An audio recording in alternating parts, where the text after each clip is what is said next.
Hello and welcome to Capital Online TV News. I'm Angela Wamboy, and here's a look at the day's top stories.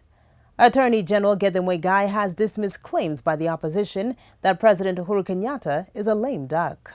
Muigai, who is reacting to statements by National Super Alliance saying that President Kenyatta is merely a caretaker president, said President Kenyatta is only limited to make fresh appointments as stipulated in Article 134 of the Constitution. He dismissed claims that a need for a transitional government could arise should there be no fresh election in 60 days, as ordered by the Supreme Court, affirming that Kenyatta's presidency will remain valid until such a time an election is held. From the day an election is declared to the day a fresh swearing in is done, either of the incumbent or of any other person, the legitimacy and the constitutional legitimacy of the government cannot be questioned because it is preserved by the Constitution itself. There is no void, there is no lacuna, and there is no room for the creation of any other form of government or authority. The President of the Republic of Kenya continues to enjoy full executive authority, including the powers bestowed on him as the Commander-in-Chief of the Defense Forces.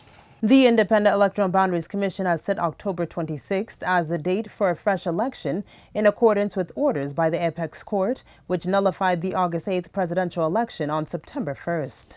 The National Super Alliance has given Director of Public Prosecutions, Keriako Tobiko, a 72-hour ultimatum to open up criminal proceedings against 8 Independent Electoral Boundaries Commission officials. Through law firm A.T. Oluoch and Company Advocates, the Raila Odinga-led coalition said it will institute private prosecution on the electoral staff who allegedly engaged in malpractices if he fails to take advantage of the amnesty period provided. Oluoch, who is part of the NASA legal team that handled Odinga's petition, which annulled Uhuru Kenyatta's August 8th victory, noted that the decision of the Supreme Court did not exonerate any member of IEBC. You remember that following the long version of the judgment of the Supreme Court, there has been an impression, a very false one, that the Supreme Court exonerated members of the Commission and members of the Secretariat.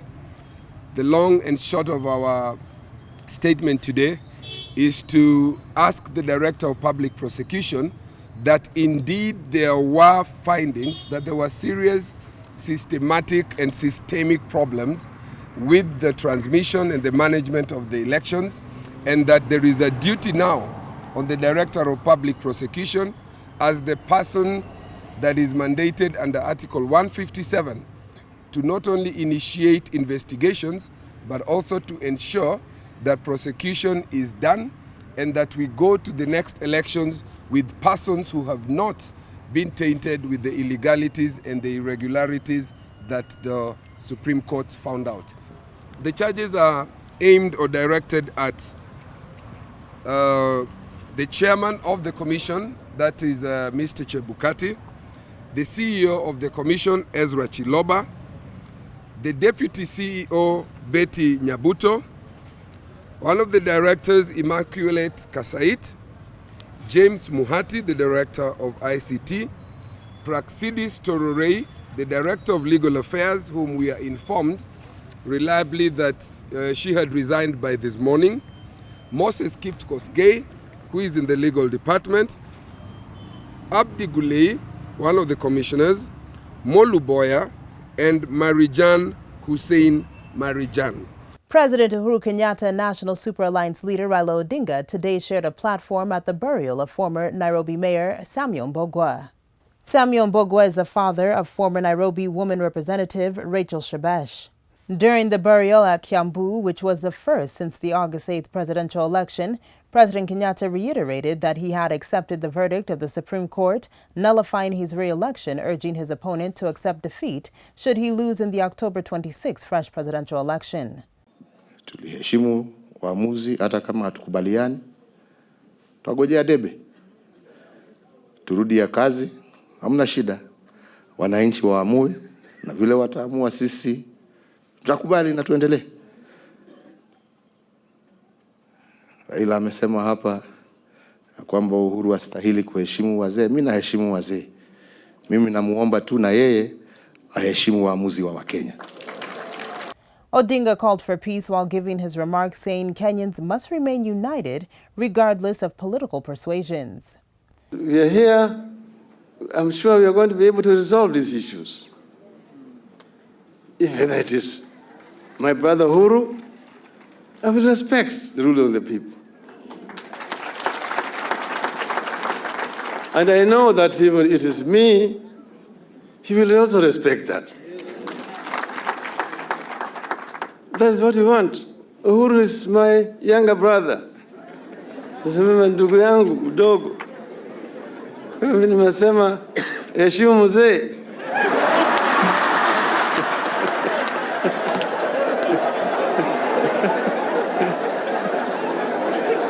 Hawa namna gani? Hakuna shida. Tuko pamoja, tukikaa na yeye tunaongea vizuri. Kwa hivyo sisi nataka Kenya iendelee mbele. Na mimi na hakika itaendelea mbele. And finally, taking a look at international news, Zimbabwe's President Robert Mugabe did not mince words at the United Nations on Thursday about Donald Trump. Addressing the UN General Assembly, where reproaches of other leaders are generally less personal in tone, the 93-year-old veteran leader took Trump to task on both policy and appearance, mocking the U.S. president as the Giant Gold Goliath. Trump stunned longtime UN watchers on Tuesday by threatening from the podium to totally destroy North Korea, describing its leader Kim Jong-un as a rocket man. Some of us were embarrassed, if not frightened, but what appeared to be the return of the biblical Giant Gold Goliath.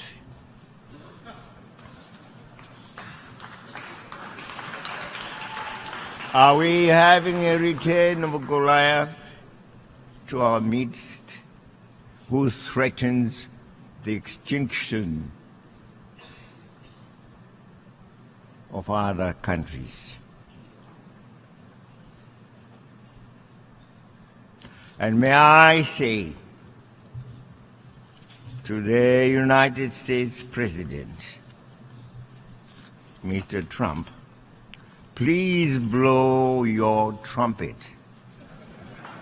Blow your trumpet in a musical way towards the values of unity, peace, cooperation, togetherness, dialogue, which we have always stood for and which are well writ in our very sacred document, the Charter of the United Nations. Upon those values,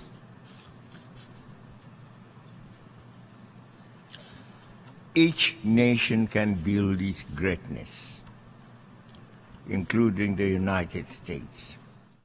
Mugabe has tense relations with Western nations which have imposed sanctions to press for more democracy in Zimbabwe, where he has ruled for 37 years. And that's a wrap up of the day's top stories. I've been your host, Angela Wamboi. For more on these and other stories, log on to www.capitalfm.co.ke/TV.